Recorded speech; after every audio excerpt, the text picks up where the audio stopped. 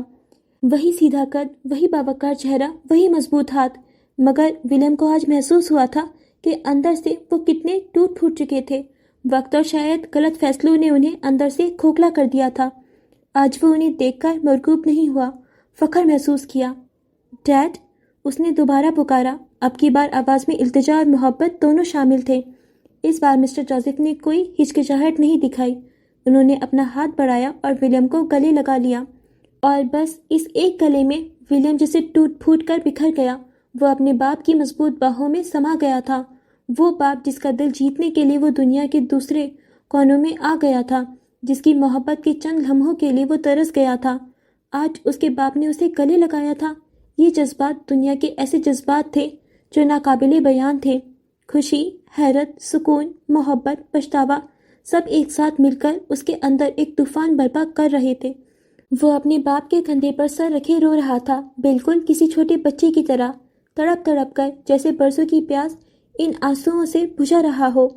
اس کی سسکیاں سرد رات کی خاموشی میں گونج رہی تھیں۔ مسٹر جوزف نے اس کی کمر تھپتھپائی۔ ان کی آواز پہلے سے زیادہ نم تھی۔ میں تمہیں کھونا نہیں چاہتا تھا ولیم، مجھے ڈر تھا میں افق کی طرح تمہیں بھی کھو دوں گا۔ ان کی آواز میں ایک گہرا درد تھا۔ ولیم نے سر اٹھائے بغیر کہا، اس کی آواز آنسوؤں سے بھیگی ہوئی تھی۔ آپ میرے ڈیڈ ہیں، مجھے آپ سے محبت ہے، میں آپ کو کیوں چھوڑوں گا؟ میں آپ کا بیٹا ہوں، جوزف پیٹرسن کا بیٹا۔ جذبات کا ایک زوردار رہلا بہتا رہا۔ باپ اور بیٹے برسوں بعد اس سرد رات میں ایڈنبرگ کی ایک گلی میں ایک دوسرے کی باہوں میں اپنے اندر کے سارے بند توڑ کر رو رہے تھے۔ جب طوفان تھما، وہ دونوں اسی کیفے کے دروازے میں جہاں ولیم تھوڑی دیر پہلے بیٹھا خواب دیکھ رہا تھا، دوبارہ بیٹھ گئے۔ ولیم نے اپنا چہرہ صاف کیا، آنکھیں سرخ تھیں۔ اس نے مسٹر جوزف کو بتایا کہ اسے بچپن کے واقعات یاد آ گئے تھے۔ موم کہتی تھیں آپ مجھ سے بہت پیار کرتے ہیں۔ اس نے مسکرانے کی کوشش کی۔ مسٹر جوزف کے چہرے پر ایک نرمی آئی جو ولیم نے پہلے کبھی نہیں دیکھی تھی۔ انہوں نے اپنا ہاتھ بڑھا کر ولیم کی گردن پر رکھا، پھر کچھ دیر بعد جیسے ایک اہم بات یاد دلائی ہو، انہوں نے عجیب سے لہجے میں پوچھا، کیسی ہے وہ؟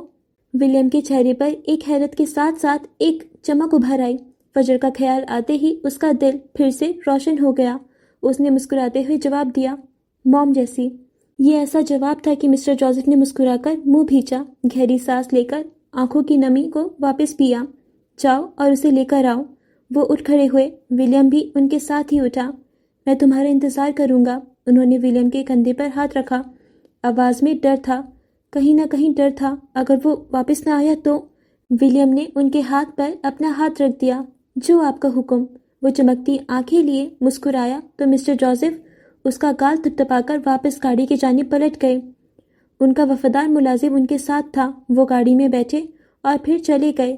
ولیم وہیں کھڑا رہ گیا، اور جب دوبارہ اپنے ڈاکیومنٹس اور اپنے پاسپورٹ پر نظر پڑی تو جیت کی خوشی کے پیش نظر اس کی پرجوش چیخ پورے ایڈنبرگ میں گونج گئی۔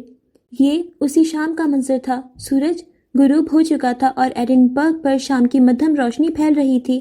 ولیم کیفے میں معمول کے کاموں میں مصروف تھا۔ وہ کاؤنٹر صاف کر رہا تھا۔ پاکستان جانے کی ٹکٹ 2 دن بعد کی تھی۔ دل میں ایک عجیب سی بے چینی اور خوشی کا ملا جلا احساس تھا۔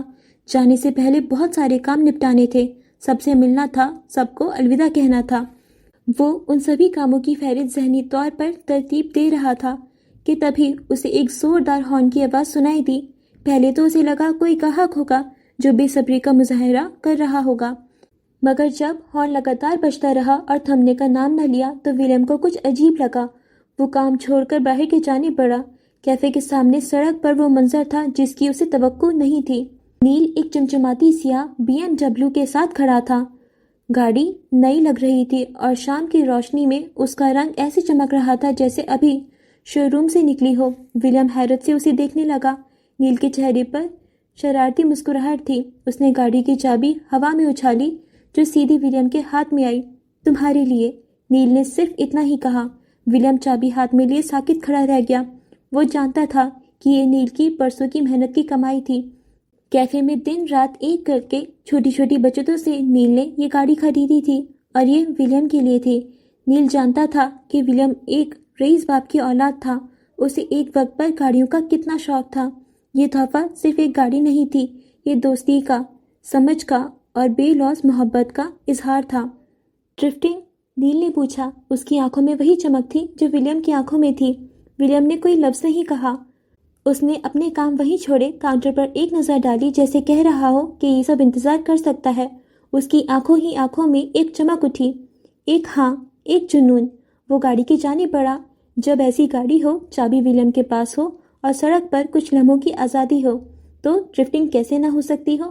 ایسے وقت میں صرف ولیم کی سپیڈیں دیکھنے والی ہوتی تھیں۔